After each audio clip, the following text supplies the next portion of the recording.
I danas napeto na liniji razgraničenja entiteta u Bosanskoj Otoci. U prijepodnevnim satima novi incident, nakon što je na desetine migranata ponovno pokušalo približiti se glavnoj saobraćajnici s ciljem da napuste ovo mjesto. Pri tome su bacali kamenje na policijske službenike, a na udaru su se našle i obližnje porodične kuće čiji su vlasnici već danima u strahu. Svjedok jutrašnjih dešavanja bila je i mještanka Fatima Šertović. Pa danas, evo, policajci su pokušali da ih odbiju od kuća, da ih odstrane od nas što dalje i oni su jednostavno upotrijebili svoju silu i uzeli su valjda kamenje i bacali na njih i tako da su tražili naše pojačanje i došli su sa kacigama i štitovima i tako da su se oni tu obranili da ne idu dalje i tako. Brzom intervencijom policijskih službenika migranti su se udaljili te su izbjegnuti novi sukobi. No ovakve situacije postale su zadnjih 10 dana svakodnevnica. Dnevno ih ovdje pristiže na stotine s teritorija Republike Srpske, ali iz Bihaća, Velike Kladuše i drugih mjesta u pratnji policije nakon što je operativna grupa Unsko-Sanskog kantona za upravljanje migrantskom krizom donijela naredbu o vraćanju migranata koji su ilegalno iz Republike Srpske ušli na područje Unsko-Sanskog kantona.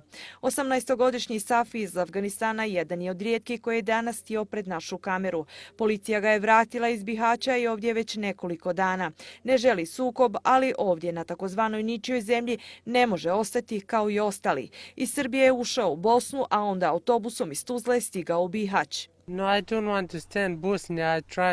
Ne želim ostati u Bosni. Pokušao sam 5 puta preko Hrvatske i Slovenije u Italiju, ali nas je onda hrvatska policija deportovala u Bosnu.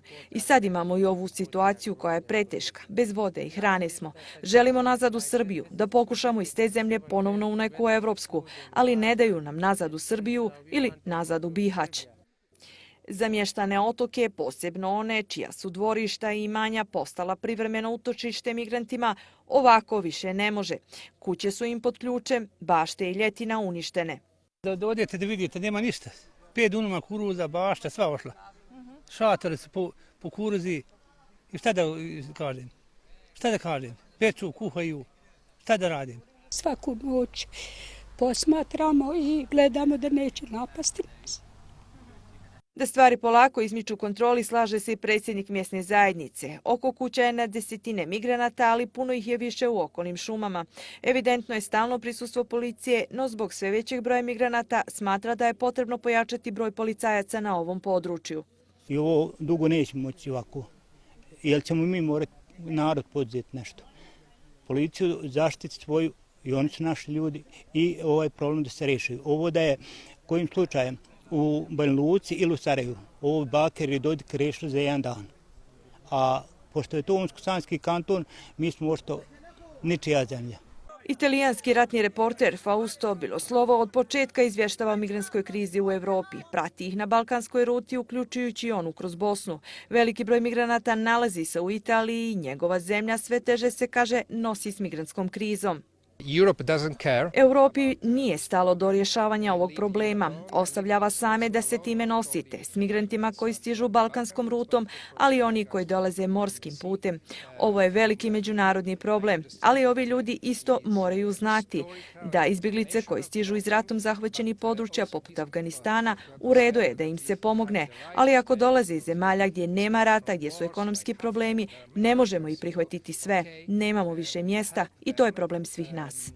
Dok smo boravili ovdje, još jedan autobus sa migrantima stigao je iz pravca Republike Srpske. Svi oni uputili su se u ovo ovdje obližnje selo i što za mještane znači još jednu neizvjesnu noć. Također i za policiju koja je ovdje konstantno, pored policije iz Bosanske Krupe, tu su policajci koji stižu kao ispomoć iz Bužima, a po potrebi dakle interveniše i specijalna jedinica policije koja stiže iz Bihaća.